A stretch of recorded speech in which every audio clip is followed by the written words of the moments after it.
একদা শয়তান আল্লাহ রব্বুল আলামিনের দরবারে আরজ করল, হে খোদা, আমি তোমার কসম খেয়ে বলতে পারি, আইয়ুব নবী একমাত্র তোমার প্রদত্ত ধন সম্পদের লোভে ও আরাম আয়েশের তৃপ্তিতে তোমার ইবাদত বন্দিগি করে থাকে। যদি তার এই ধন সম্পদ ও সুখ শান্তি বিলীন হয়ে যায়, তাহলে একদিনও সে ইবাদতে লিপ্ত থাকবে না। হে খোদা, তুমি নবীর ওপর হস্তক্ষেপ করার ক্ষমতা আমাকে দাও। আমি একটু দেখি তোমার আইয়ুব কতটা তোমার বিশ্বস্ত নবী। আল্লাহ রাব্বুল আলামিন শয়তানকে জানিয়ে দিলেন, যাও, তোমাকে নবীর উপর হস্তক্ষেপ করার ক্ষমতা প্রদান করা হলো। তোমার যেভাবে ইচ্ছে সেভাবে নবীকে পরীক্ষা করে দেখতে পারো। শয়তান আল্লাহ তাআলার প্রদত্ত ক্ষমতা পেয়ে একজন পথিক সেজে হযরত আইয়ুব আলাইহিস সালামের নিকট গমন করল। আইয়ুব আলাইহিস সালামের নিকট গিয়ে নিজ দরিদ্রতা প্রকাশ করে শয়তান বলল, হুজুর, আমাকে কয়েকদিন আপনার বাসায় থাকার অনুমতি প্রদান করুন। হযরত আইয়ুব আলাইহিস সালাম লোকটির সম্পর্কে সন্দেহ পোষণ করলেন, কারণ তার শরীর থেকে এক প্রকার তীব্র গন্ধ বের হচ্ছিল। তখন হযরত আইয়ুব আলাইহিস সালাম তার সেই আবেদন নাকচ করে দিয়ে বললেন, আমি তোমাকে কিছু টাকা পয়সা দিচ্ছি, তুমি অন্যত্র গিয়ে থাকার ব্যবস্থা করো। শয়তান হযরত আইয়ুব আলাইহিস সালামের এই ব্যবহারে খুবই ক্ষিপ্ত হলো, তাই মলিন মুখে সে ফেরত গেল। এরপর সে চিন্তা করতে লাগলো কিভাবে নবীর ক্ষতি করা যায়।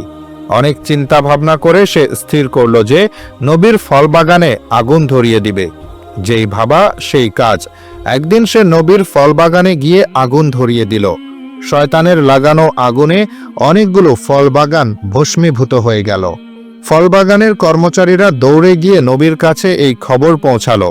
তাদের কাছ থেকে এ সংবাদ শুনে হযরত আইয়ুব আলাইহিস সালাম বললেন, আলহামদুলিল্লাহ, আল্লাহর সম্পদ আল্লাহ তাআলা নিয়ে গেছেন, এতে আমার চিন্তিত হওয়ার কোনোই কারণ নেই। শয়তান যখন দেখল হযরত আইয়ুব আলাইহিস সালাম ফলবাগান ধ্বংস হওয়ার পরেও বিন্দুমাত্র বিচলিত হলেন না, তখন তার মনে আগুন ধরে গেল। অতঃপর সে আবার চিন্তা করতে লাগলো নবীর কি ক্ষতি করা যায়। পরের দিন শয়তান নবীর আস্তাবলে গিয়ে আগুন ধরিয়ে দিল।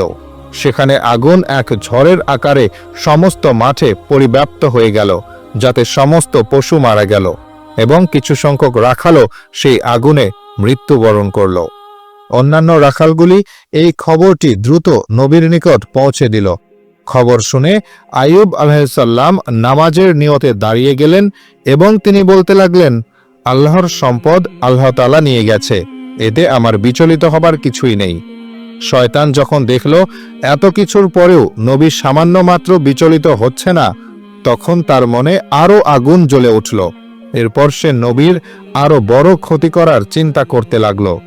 হযরত আইয়ুব আলাইহিস সালামের 12 জন সন্তান ছিল। তারা এক ওস্তাদের নিকট মক্তবে পড়ালেখা করার জন্য যেত। প্রতিদিনের মতো একদিন সকালে হযরত আইয়ুব আলাইহিস সালামের 12 জন সন্তান ওস্তাদের কাছে মক্তবে পড়তে গেল। এমন সময় ওস্তাদ কোনো এক কাজে সেই মক্তব থেকে বের হলো, আর শয়তান এই সুযোগে সেই মক্তবের ছাদ ধসিয়ে দিল। আর এতে হযরত আইয়ুব আলাইহিস সালামের 12 জন সন্তানই মৃত্যু মুখে পতিত হলো।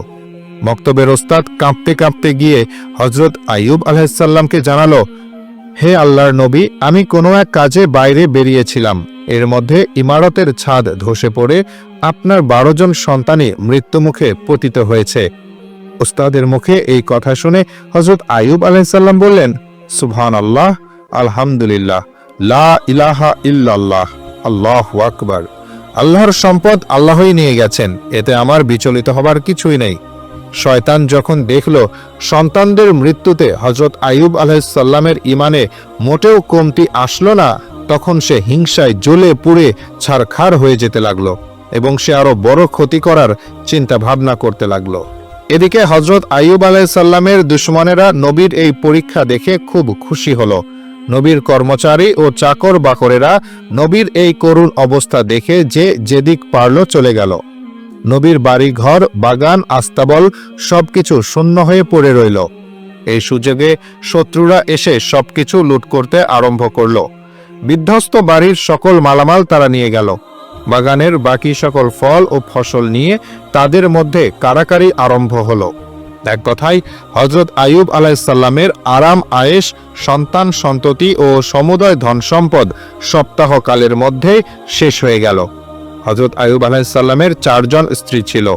3 জনই নবীর সাথে ঝগড়া করে এবং তর্ক বিতর্ক করে বিদায় হয়ে গেল। বাকি রইল একমাত্র হযরত রহিমা আলাইহিসসালাম। তিনি নবীকে ছেড়ে যাবার পাত্রী নন। সব সময় তিনি নবীর সাথে সাথে থাকতে লাগলেন। দেশের মানুষ নবীর নবুয়াতি দাবির প্রতি তুচ্ছ তাচ্ছিল্য ও উপহাস আরম্ভ করে দিল। কেউ কেউ বলল, আইয়ুব যদি আল্লাহর নবী হতো তাহলে তার উপর এরকম গজব কেন নাচিল হলো?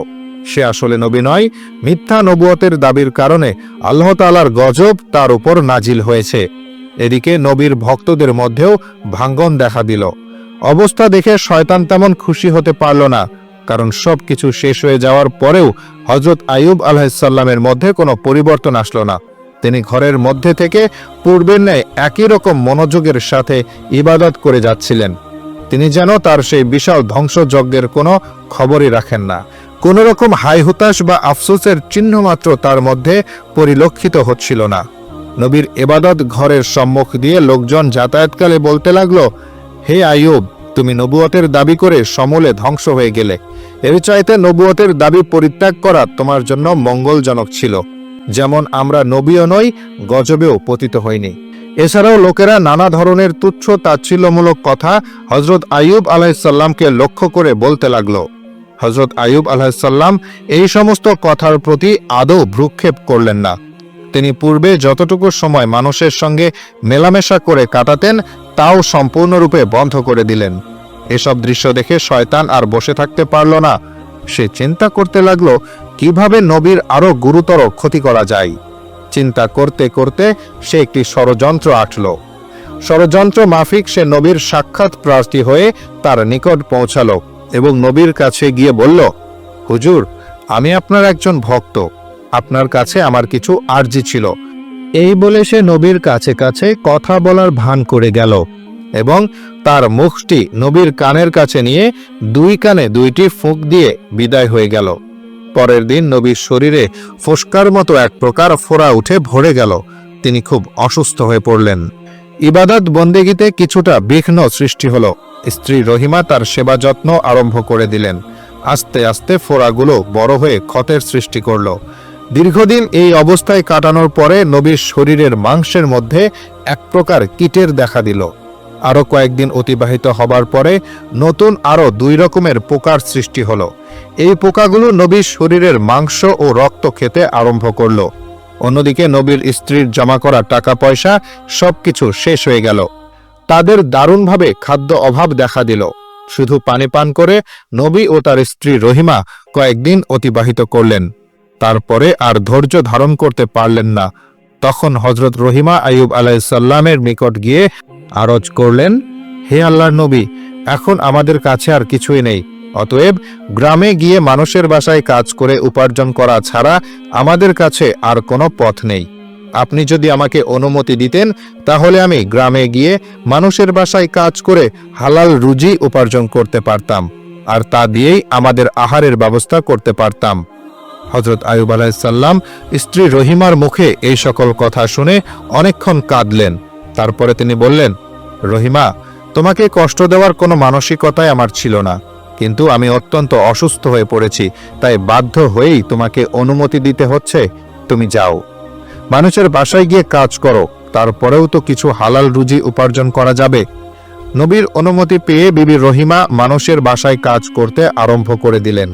এদিকে গ্রামবাসী আইয়ুব আলাইহিসসালামের শরীরের অবস্থা দেখে অত্যন্ত ভীত সন্ত্রস্ত হয়ে পড়ল। ঘৃণায় তাদের শরীর গিরগির করতে লাগল। এছাড়া মাংস পচা গন্ধে মানুষ অতিষ্ঠ হয়ে উঠল। তাই একদিন তারা হযরত আইয়ুব আলাইহিসসালামের নিকট উপস্থিত হয়ে বলল, হে আইয়ুব, তুমি অতি সত্বর আমাদের এই গ্রাম ছেড়ে অন্যত্র চলে যাও, না হলে আমরা তোমাকে বের করে দিতে বাধ্য হব। হযরত আইয়ুব আলাইহিসসালামের সঙ্গে তখন মাত্র 3 জন লোক ছিল। একজন ছিলেন তার স্ত্রী রহিমা, আর 2 জন হযরত আইয়ুব আলাইহিসসালামের শিষ্য ও ভক্ত। তারা সব সময় নবীর দেখাশোনা ও সেবা করত। গ্রামবাসীদের ক্রমাগত চাপের মুখে হযরত আইয়ুব আলাইহিসসালামের শিষ্যরা তাকে বহন করে অন্য গ্রামে চলে যাবার জন্য রওনা করল। অনেকক্ষণ পথ চলার পরে তারা অপর এক গ্রামে উপস্থিত হলো।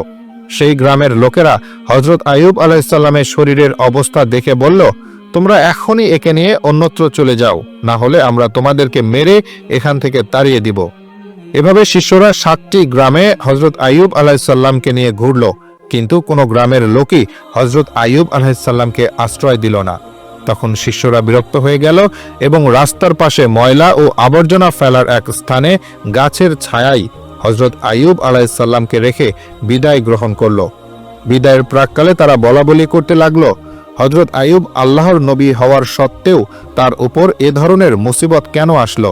অন্যজন উত্তর দিল, হয়তোবা তিনি আল্লাহ তাআলার মর্জির বিপরীত কোনো কাজ করেছেন, না হয় তার এই পরিণাম কেন হবে? প্রথমজন সঙ্গীর কথার সমর্থন করে বলল, নবী যখন আল্লাহর মনোনীত কার্যকলাপ থেকে বিচ্যুত হয়েছেন, তখন আর তার পেছনে থেকে আমাদের কোনো লাভ নেই। চলো আমরা এখান থেকে চলে যাই। দুজনে এ ব্যাপারে একমত হলো এবং হযরত আইয়ুব আলাইহিসসালামকে গাছের নিচে রেখেই তারা বিদায় গ্রহণ করল। হযরত রহিমা আলাইহিসসালাম আর নবীকে ছেড়ে বিদায় গ্রহণ করার পাত্রী নন, তাই তিনি সদা সর্বদা নবীর খেদমতে ব্যস্ত থাকতেন। তিনি কিছু সময় মানুষের বাসায় গিয়ে কাজ করে যা সামান্য উপার্জন করতেন, তা দ্বারা স্বামীর জন্য ঔষধ ও খাবারের ব্যবস্থা করতেন। এভাবেই দীর্ঘদিন অতিবাহিত হয়ে চলল। হযরত আইয়ুব আলাইহিসসালামের শরীরের কত কীট মরে যায়, আবার নতুনভাবে কত কীটের জন্ম হয়। এভাবে দিন দিন সংখ্যা বাড়া ছাড়া আর কমে না। তার শরীরের সামান্য হাড্ডি ও মাংস ছাড়া আর কিছুই অবশিষ্ট ছিল না। একদিন হযরত আইয়ুব আলাইহিসসালামের শরীর থেকে কয়েকটি কীট গড়িয়ে পড়ে গেল।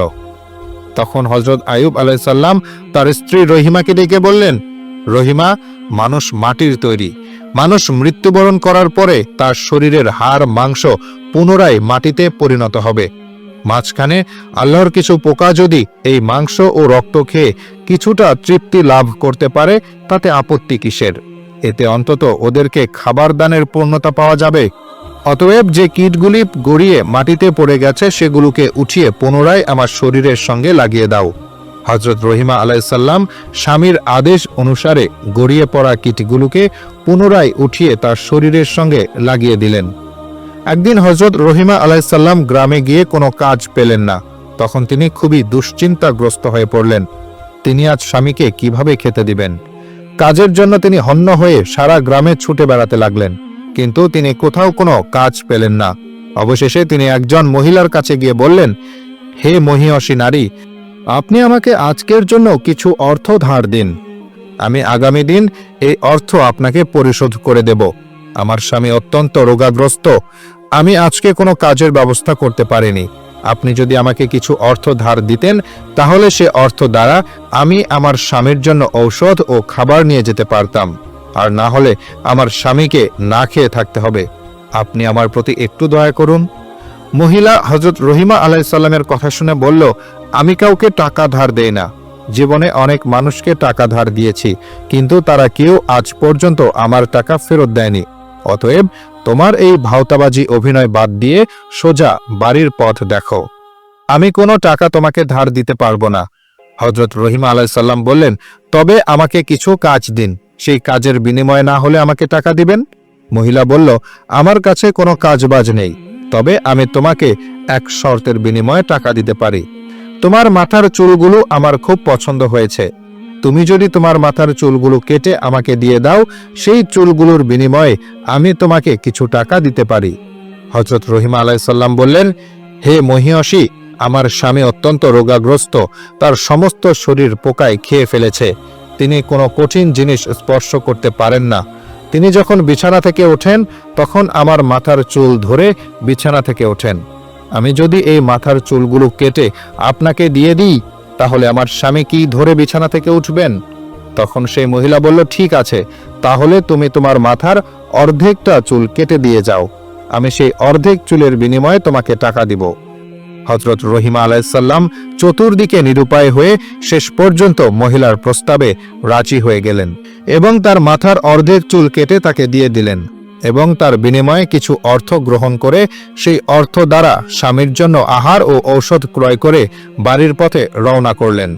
শয়তান যখন দেখল হযরত রহিমা আলাইহিসসালাম তার মাথার অর্ধেক চুল কেটে ফেলেছেন, শয়তান এটিকে হযরত আইয়ুব ও বিবি রহিমার মাঝে ভুল বোঝাবুঝির জন্য একটি মোক্ষম সুযোগ হিসেবে গ্রহণ করল। এরপর সে একজন দরবেশের বেশে হযরত আইয়ুব আলাইহিস সালামের কাছে এসে বলল, হুজুর, আপনি একজন আল্লাহর নবী, অথচ আপনার স্ত্রীর চরিত্র অত্যন্ত জঘন্য। সে প্রায় বিভিন্ন জায়গায় চুরি করে এবং চুরির মাধ্যমে অন্যায়ভাবে অর্থ উপার্জন করে, যার ফলশ্রুতিতে আজকে এক ঘটনায় মানুষ তাকে হাতে নাতে ধরে ফেলে এবং তার মাথার অর্ধেক চুল কেটে দেয়। সে বাড়িতে ফিরে আসলে আপনি এর সত্যতা দেখতে পাবেন। আমরা নবী হিসেবে আপনাকে অত্যন্ত শ্রদ্ধা করি, তাই আগে থেকেই আপনাকে এই ঘটনা জানিয়ে গেলাম। এই বলে শয়তান বিদায় গ্রহণ করল। হযরত আইয়ুব আলাইহিস সালাম শয়তানের কথা বিশ্বাস করলেন এবং অত্যন্ত ক্রোধান্বিত হয়ে একাকী বললেন, আমার স্ত্রী এমন স্তরে গিয়ে পৌঁছেছে আমি কল্পনাও করতে পারি না। আমি আর তার উপার্জিত অর্থ খাবো না। সে আমাকে এ যাবৎ অসৎ পথের উপার্জন খাইয়েছে। এই জন্য আমি আল্লাহর কাছে অত্যন্ত অনুতপ্ত। হে আমার মাবুদ, হে রহমানুর রাহিম, তুমি আমাকে ক্ষমা করে দাও। আমি যদি সুস্থ হয়ে উঠি তাহলে অবশ্যই তাকে 100 বেত্রাঘাত করব। পুনরায় আমি আল্লাহর কসম খেয়ে বলছি, আমি সুস্থ হবার পরে অবশ্যই তাকে 100 বেত্রাঘাত করব। হযরত আইয়ুব আলাইহিস সালাম স্ত্রীর খবর শুনে অত্যন্ত ভারাক্রান্ত হয়ে রইলেন। সেদিন সন্ধ্যাবেলা হযরত রাহিমা আলাইহিস সালাম ঘরে ফিরে আসলে হযরত আইয়ুব আলাইহিস সালাম তার সাথে কোনো কথা বললেন না। রহিমা আলাইহিস সালাম স্বামীর এই অবস্থা দেখে অত্যন্ত বিনয়ের সঙ্গে তার নিকট গিয়ে জিজ্ঞাসা করলেন, হে প্রাণের স্বামী, আপনার কি হয়েছে? কেন আপনি আমার সঙ্গে কোনো কথা বলছেন না? কিন্তু হযরত আইয়ুব আলাইহিস সালাম তার কথার কোনো উত্তর দিলেন না। এরপর হযরত রাহিমা আলাইহিস সালাম তার কাছে খাবার ও ঔষধ পরিবেশন করলেন, কিন্তু হযরত আইয়ুব আলাইহিস সালাম তাও প্রত্যাখ্যান করলেন। তখন হযরত রহিমা আইয়ুব আলাইহিস সালামের পা ধরে বললেন, হে আমার প্রাণের স্বামী, দয়া করে আপনি আমাকে বলুন, কেন আপনি আমার প্রতি মনক্ষুণ্ণ হয়েছেন? তখন হযরত আইয়ুব আলাইহিস সালাম বললেন, তোমার চরিত্র এত নিচে নামতে পারে আমি কল্পনাও করতে পারিনি। তুমি চুরি করে এতদিন আমাকে খাবার খাইয়েছ, অসৎ পথের উপার্জন আমাকে খাইয়েছ। আমি এটা কল্পনাও করতে পারছি না। আমি না জেনে তোমার উপার্জন খেয়েছি। আজ এক দরবেশ আমাকে তোমার ব্যাপারে জানিয়ে গেল। সে বলল যে তুমি চুরির কারণে হাতে নাতে ধরা পড়েছ, আর তার কারণেই মানুষ তোমার মাথার অর্ধেক চুল কেটে দিয়েছে। হযরত রহিমা আলাইহিস সালাম স্বামীর মুখে এ কথা শুনে যেন আসমান থেকে মাটিতে পতিত হলেন এবং তার 2 চোখ বেয়ে দরদর করে অশ্রু গড়িয়ে পড়তে লাগল। তখন তিনি 2 হাত তুলে আল্লাহর দরবারে ফরিয়াদ করে বলতে লাগলেন, হে আল্লাহ, হে রহমানুর রাহিম, তুমি সবকিছুই জানো। আমি কি উদ্দেশ্যে কি করেছি কিছুই তোমার অগোচরে নয়। এমতো অবস্থায় আমার স্বামীকে কে বা কারা মিথ্যা অভিযোগ দিয়ে আমার ব্যাপারে বিভ্রান্ত করে তুলল আমি কিছুই জানি না। হে আল্লাহ, তুমি আমার স্বামীকে সঠিক ঘটনাটি অবগত করো। হে রহমানুর রাহিম, আমি এজন্য কোনো মানুষের কাছে ধর্ণা দিতে যাব না। তুমি আমার একমাত্র ভরসা, তুমি সর্বশ্রেষ্ঠ বিচারক। অতএব এর বিচার তুমি করো। যে জালিম আমার স্বামীকে আমার ব্যাপারে কুধারণা সৃষ্টি করেছে তার তুমি সঠিক বিচার করো। হযরত রহিমা আলাইহিস সালামের এই ফরিয়াদে শুনে আল্লাহর আরশ কেঁপে উঠল। তখনই আল্লাহ রাব্বুল আলামিন হযরত জিবরাইল আলাইহিস সালামকে আইয়ুব আলাইহিস সালামের নিকট পাঠিয়ে দিলেন। হযরত জিবরাইল আলাইহিস সালাম আইয়ুব আলাইহিস সালামের নিকট এসে বললেন, হে আল্লাহর নবী, আপনার স্ত্রী অত্যন্ত সৎ এবং নেককার। শয়তান দরবেশের বেশে এসে আপনাকে বিভ্রান্ত করে আপনার স্ত্রীর ব্যাপারে কুৎসা বর্ণনা করেছে। প্রকৃতপক্ষে আপনার স্ত্রী কোনোভাবেই দোষী নন। অতএব আপনি আপনার স্ত্রীর পরিবেশিত খাদ্য গ্রহণ করুন এবং আপনি তার প্রতি রাজি ও খুশি হয়ে যান। হযরত জিবরাইল আলাইহিস সালামের বক্তব্য শুনে হযরত আইয়ুব আলাইহিস সালাম বিবি রহিমাকে ডেকে বললেন, রহিমা, আমাকে ক্ষমা করে দাও। শয়তান তোমার ব্যাপারে আমাকে মিথ্যা সংবাদ শুনিয়ে বিভ্রান্ত করেছিল, যা আমি বুঝতে সক্ষম হইনি। আর তুমি আমার প্রতি মনক্ষুণ্ণ হইও না, কারণ আমি না বুঝে এ সকল কথা তোমাকে বলেছিলাম। আর কখনোই তোমার প্রতি আমি রাগ করব না। হযরত রহিমা আলাইহিস সালাম স্বামীর মুখে এই ধরনের কথা শুনে অত্যন্ত খুশি হলেন এবং তিনি পুনরায় পূর্ণ উদ্যমে স্বামীর সেবা যত্ন করতে লাগলেন।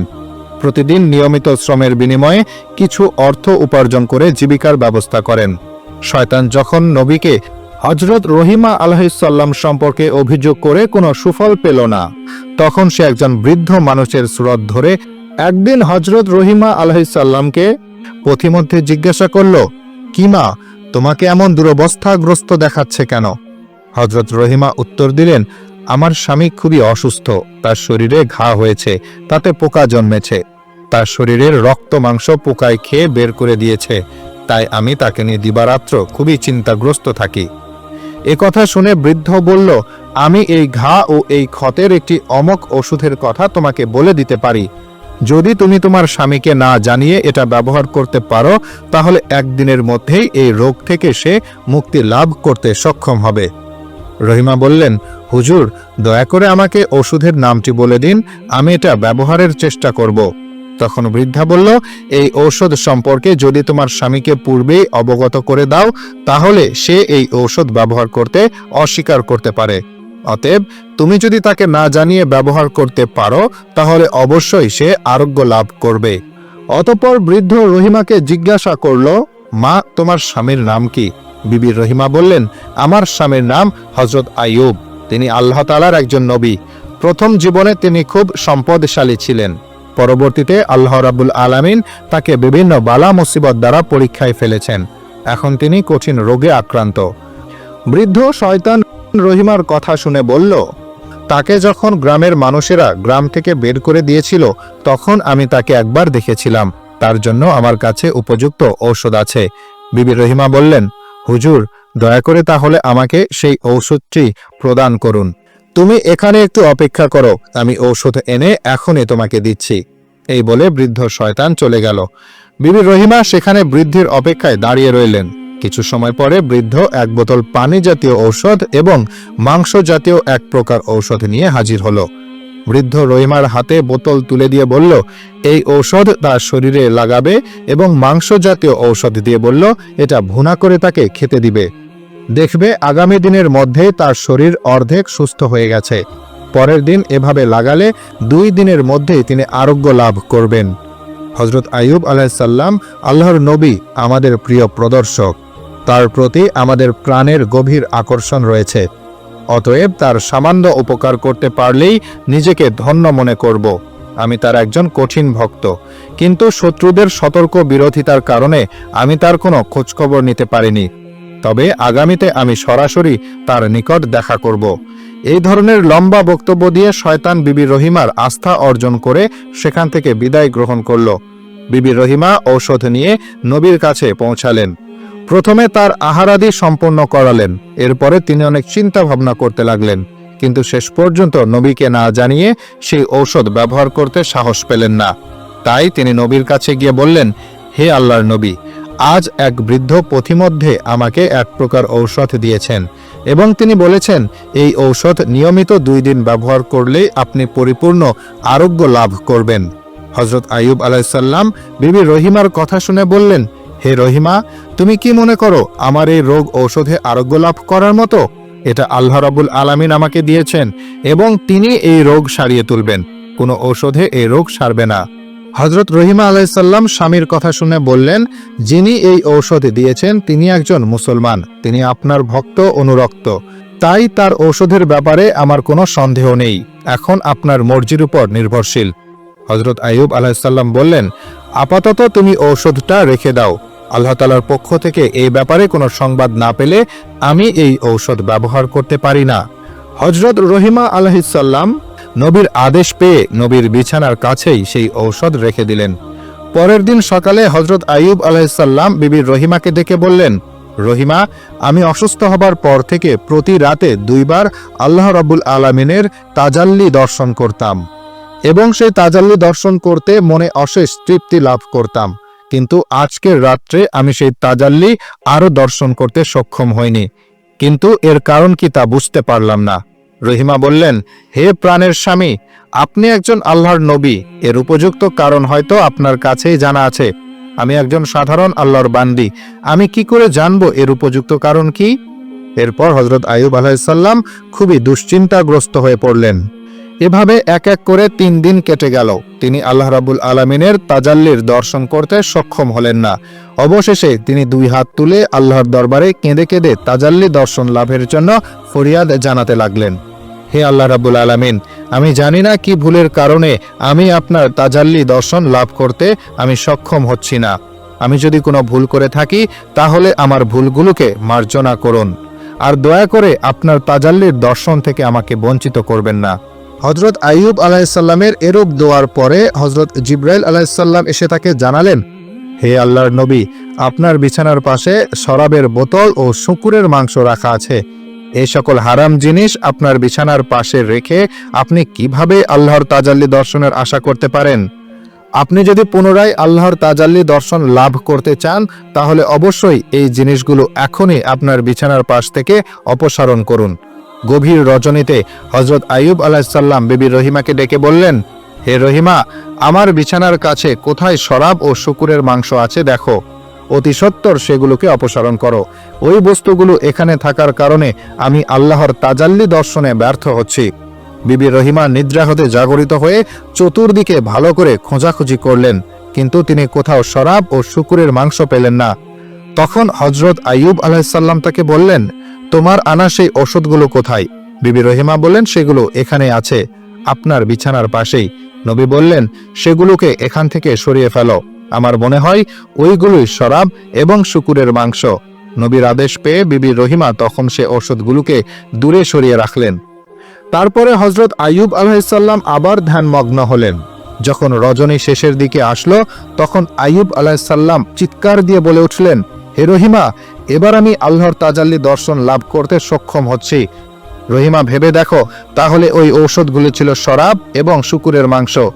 আমার নিকটে থাকায় আমি আজ 3 দিন পর্যন্ত আল্লাহর তাজাল্লি দর্শনে ব্যর্থ হয়েছি। এগুলো যে তোমাকে দিয়েছে সে মানুষ নয়, সে মানুষের রূপ ধরে শয়তান সেই ঔষধগুলো দিয়ে তোমাকে এবং আমাকে বিভ্রান্ত করার চেষ্টা করেছিল। কিন্তু আল্লাহ রাব্বুল আলামিনের অশেষ মেহেরবানিতে আমরা শয়তানের ধোঁকা থেকে রক্ষা পেতে সক্ষম হয়েছি। হযরত আইয়ুব আলাইহিসসালাম এভাবে দীর্ঘ 18 বছর যাবৎ নির্মম রোগ, শোক ও দুঃখ যাতনা ভোগ করছিলেন। শেষের দিকে যখন পোকাগুলো তার চোখ ও জিহ্বায় আক্রমণ করতে লাগলো তখন তিনি কেঁদে কেঁদে আল্লাহর দরবারে ফরিয়াদ করে বললেন, হে খোদা, আমার চোখ দ্বারা আমি স্ত্রীকে দর্শন করি এবং সূর্য দেখে নামাজের ওয়াক্ত ঠিক করি, আর জিহ্বা দ্বারা তোমার জিকির আজকার করি। অতএব এই দুটি জিনিসও যদি পোকায় খেয়ে নষ্ট করে ফেলে তাহলে তোমার ইবাদত করা আমার জন্য কষ্টকর হয়ে যাবে। এই দোয়ার পরিপ্রেক্ষিতে আল্লাহ তাআলা তার নবীকে জানিয়ে দিলেন, আমি অচিরেই আপনাকে রোগমুক্ত করব এবং আপনার স্ত্রীকে পুরস্কৃত করব। কোনো একদিন ভোরবেলা বিবি রহিমা কাজে বের হয়ে গেলেন। বিবি রহিমা কাজে বের হয়ে যাবার পরে হযরত জিবরাইল আলাইহিসসালাম এসে হযরত আইয়ুব আলাইহিসসালামকে বললেন, হে আল্লাহর নবী, আপনি আপনার পদযুগল দিয়ে মাটির উপর আঘাত করুন। আপনার পায়ের আঘাতে একটি নহর সৃষ্টি হবে। আপনি সেই নহরের পানি দ্বারা গোসল করুন এবং পেট ভরে সেই পানি পান করুন। অল্পক্ষণের মধ্যেই আপনি সুস্থ হয়ে উঠবেন। হযরত আইয়ুব আলাইহিসসালাম জিবরাইল আলাইহিসসালামের পরামর্শ অনুসারে পা দ্বারা মাটির উপর আঘাত করলেন। তখনই সেখান থেকে একটি পানির ফোয়ারার সৃষ্টি হলো এবং সেই ফোয়ারা থেকে পানি উৎকলিত হয়ে হযরত আইয়ুব আলাইহিসসালামের শরীরে পতিত হলো। আল্লাহর মেহেরবানিতে আইয়ুব আলাইহিসসালামের শরীরে সেই ফোয়ারার পানি লাগার সঙ্গে সঙ্গে তার শরীরের ক্ষত স্থানগুলো ভালো হয়ে সেখানে নতুন চামড়া গজালো। অতঃপর নবী এসে সেই ফোয়ারার পানি দিয়ে ভালোভাবে গোসল করলেন, আর সাথে সাথে হযরত আইয়ুব আলাইহিসসালামের সমস্ত শরীরে নতুন চামড়া গজালো এবং তার ক্ষতগুলো এমনভাবে নিশ্চিহ্ন হয়ে গেল যেন তার শরীরে কোনোদিন কোনো ক্ষত এবং রোগের চিহ্নই ছিল না। ফোয়ারার পানি দ্বারা গোসল করার পরে তার শরীর পূর্বের চাইতে অনেক উজ্জ্বল ও সুন্দর হয়ে উঠল। মুখমণ্ডলে জলজল করতে লাগলো। তিনি গোসল সমাধা করে পেট ভরে সে ফোয়ারার পানি পান করলেন। এতে তার ক্ষুধার তৃষ্ণা সম্পূর্ণরূপে দূরীভূত হয়ে গেল। এ সময় তিনি দেখলেন একজন ফেরেশতা দূর থেকে থলে ভর্তি কাপড় চোপড় নিয়ে তার কাছে হাজির হয়ে বলল, হে আল্লাহর নবী, এগুলো আপনার জন্য জান্নাত থেকে নিয়ে আসা হয়েছে, এগুলো আপনি পরিধান করুন। এরপর লোকটি চলে গেল। হযরত আইয়ুব আলাইহিসসালাম পোটলা খুলে দেখতে পেলেন সেখানে জান্নাতি কাপড় রয়েছে এবং জান্নাতি জামা কাপড় পরিধান করে বর্ণনাতীত সৌন্দর্যের অধিকারী হলেন। তার মনে অশেষ তৃপ্তি এলো। দীর্ঘ 18 বছর রোগে ভোগার পর আজকে তিনি পরিপূর্ণভাবে আরোগ্য লাভ করলেন এবং হাঁটতে চলতে সক্ষম হলেন। তিনি আল্লাহর দরবারে শুকরিয়া আদায় করতে করতে কিছু দূর গিয়ে বনের এক প্রান্তে বসে রইলেন। এমন সময় বিবি রহিমা কষ্টে উপার্জিত অর্থ দ্বারা কিছু খাবার ক্রয় করে দ্রুত স্বামীর নিকট ফিরে আসলেন। তিনি তার স্বামীর নিকট ফিরে এসে দেখলেন স্বামী তার বিছানায় নেই। হযরত রহিমা আলাইহিসসালাম এই দৃশ্য দেখে হতবুদ্ধি হয়ে পড়লেন। অতঃপর তিনি সেখানে বসে চিৎকার করে কাঁদতে আরম্ভ করে দিলেন এবং বিনয়ের সাথে আল্লাহ রাব্বুল আলামিনের দরবারে প্রার্থনা করলেন, হে আমার মাবুদ, আমি জানি না আমার স্বামীকে কে নিয়ে গেছে। তাকে কি কোনো বাঘে খেয়ে ফেলেছে নাকি অন্য কোনো জীবজন্তু গায়েব করে দিয়েছে? আমি কিছুই জানি না। হে আমার মাবুদ, আমি তোমার কাছে ফরিয়াদ জানাচ্ছি, তুমি আমার স্বামীকে আমার কাছে ফেরত দাও। হে আল্লাহ রাব্বুল আলামিন, আপনি দয়ার সাগর, আপনি পারেন না এমন কোনো কাজ নেই। আমি আমার স্বামীকে ছাড়া কোনোভাবেই বাঁচব না। এভাবে অনেকক্ষণ যাবৎ হযরত রহিমা আলাইহিসসালাম আল্লাহ রাব্বুল আলামিনের দরবারে ফরিয়াদ করার পরে উঠে দাঁড়ালেন এবং তিনি এদিক সেদিক ছোটাছুটি করে হযরত আইয়ুব আলাইহিসসালামের খোঁজ করতে লাগলেন। তিনি দেখতে লাগলেন যে কোথাও হযরত আইয়ুব আলাইহিসসালামের কোনো চিহ্ন খুঁজে পাওয়া যায় কিনা। কিন্তু অনেকক্ষণ ছোটাছুটি করার পরেও তিনি হযরত আইয়ুব আলাইহিসসালামের কোনো চিহ্ন কোথাও খুঁজে পেলেন না। এরপর তিনি দেখতে পেলেন দূরে এক ব্যক্তি সুন্দর পোশাক পরিচ্ছেদ করে বসে রয়েছেন। তিনি সেই ব্যক্তির নিকট গিয়ে জিজ্ঞাসা করলেন, জনাব, এখানে গাছের নিচে একজন রোগী ছিল, আপনি কি তার কোনো খবর জানেন? হযরত আইয়ুব আলাইহিসসালাম এতক্ষণ দূরে বসে হযরত রহিমা আলাইহিসসালামের অবস্থা পর্যবেক্ষণ করছিলেন। তৎক্ষণাৎ তিনি হযরত রহিমা আলাইহিসসালামের কাছে তার পরিচয় প্রকাশ করলেন না। তিনি হযরত রহিমা আলাইহিসসালামকে জিজ্ঞাসা করলেন, রোগী তোমার কি হয়? হযরত রহিমা আলাইহিসসালাম বললেন, তিনি আমার প্রাণের স্বামী ছিলেন। তিনি আল্লাহর একজন নবী ছিলেন। তার নাম হযরত আইয়ুব আলাইহিসসালাম। তিনি দীর্ঘ 18 বছর যাবৎ রোগাগ্রস্ত অবস্থায় এখানে ছিলেন। একমাত্র আমি তার দেখাশোনা করতাম। কিন্তু আজকে কাজের পরে ফিরে এসে আমি আমার স্বামীকে আর দেখছি না। আমি জানি না আমার স্বামী এখন কোথায়, কি অবস্থায় আছে। তাকে কি কোনো বাঘে খেয়ে ফেলেছে না অন্য কোনো প্রাণী নিয়ে গিয়েছে? আপনি যদি তার কোনো খোঁজ বা সংবাদ জেনে থাকেন, দয়া করে একটু আমাকে জানান। হযরত আইয়ুব আলাইহিসসালাম তখন হযরত রহিমা আলাইহিসসালামকে জিজ্ঞাসা করলেন, আপনি যদি আপনার স্বামীর চেহারা দেখেন তাহলে আপনি কি আপনার স্বামীকে চিনতে পারবেন? হযরত রহিমা আলাইহিসসালাম উত্তর দিলেন, কি বলেন জনাব, যে স্বামীর দীর্ঘ 18 বছর যাবৎ আমি খেদমত করলাম, তার চেহারা দেখলে আমি চিনতে পারবো না? এরপরে হযরত আইয়ুব আলাইহিসসালাম তার চেহারা থেকে কাপড় সরিয়ে বললেন, দেখুন তো এই ব্যক্তিকে চিনতে পারেন কিনা? বিবি রহিমা যখন হযরত আইয়ুব আলাইহিসসালামের নুরানি চেহারা দেখে দৃষ্টিপাত করলেন, তখনই তিনি হাউমাউ করে কেঁদে উঠলেন এবং তাকে জড়িয়ে ধরে বললেন, হে আল্লাহর নবী, আল্লাহ রাব্বুল আলামিন আপনাকে এইভাবে সুস্থ করে তুলবেন আমি স্বপ্নেও কল্পনা করতে পারিনি। আমি তো আপনার চিন্তায় অস্থির হয়ে পড়েছিলাম। আল্লাহর দরবারে লাখো কোটি শুকরিয়া যে তিনি আপনাকে সুস্থ করে দিয়েছেন এবং পুনরায় আমার কাছে ফিরিয়ে দিয়েছেন। এইভাবে স্বামী এবং স্ত্রী অনেকক্ষণ যাবৎ কান্না করতে লাগলেন এবং আল্লাহ রাব্বুল আলামিনের দরবারে দুজনে অশেষ কৃতজ্ঞতা জ্ঞাপন করলেন। হযরত আইয়ুব আলাইহিসসালাম তখন বিবি রহিমাকে জানালেন কিভাবে তিনি সুস্থ হলেন এবং কিভাবে হযরত জিবরাইল আলাইহিসসালাম তাকে সুস্থ করার জন্য নহর তৈরি করে দিলেন। এরপর হযরত আইয়ুব আলাইহিসসালাম তার স্ত্রীকে সেই নহরে গোসল করার জন্য অনুরোধ করলেন। স্বামীর কথা মতো হযরত রহিমা আলাইহিসসালাম সেই নহরে গোসল করলেন। সেই নহরে গোসল করার সাথে সাথে হযরত রহিমা আলাইহিসসালামের চেহারাও চাঁদের ন্যায় জ্বলজ্বল করতে লাগলো। 18 বছরের যুবতীর ন্যায় তার শরীরে রূপ লাবণ্য ফিরে আসলো। এরপরে হযরত আইয়ুব আলাইহিসসালাম তার স্ত্রীকে নিয়ে নিজের বাড়িতে ফিরে আসার জন্য পথ অতিক্রম করতে লাগলেন। তারা তাদের বাড়িতে এসে দেখলেন তাদের দালানকোঠা সব পূর্বের ন্যায় অক্ষত অবস্থায় রয়েছে। অতঃপর তারা ভিতরে প্রবেশ করে দেখলেন তাদের ছেলেমেয়েরা সকলে বসে খেলা করছে। পিতামাতাকে দেখে তারা সকলে এসে তাদেরকে জড়িয়ে ধরল এবং তারা জিজ্ঞাসা করল, আপনারা কয়েকদিন যাবৎ কোথায় ছিলেন? হযরত আইয়ুব আলাইহিসসালাম তাদেরকে বললেন, আমরা আল্লাহ তাআলার দাওয়াতে গিয়েছিলাম। তখন ছেলেমেয়েরা হাউমাউ করে কেঁদে উঠল এবং তাদেরকে বলল, কেন আপনারা আমাদেরকে একা রেখে দাওয়াতে গিয়েছিলেন? উত্তরে হযরত আইয়ুব আলাইহিসসালাম বললেন, তা তোমাদেরকে পরে বলবো।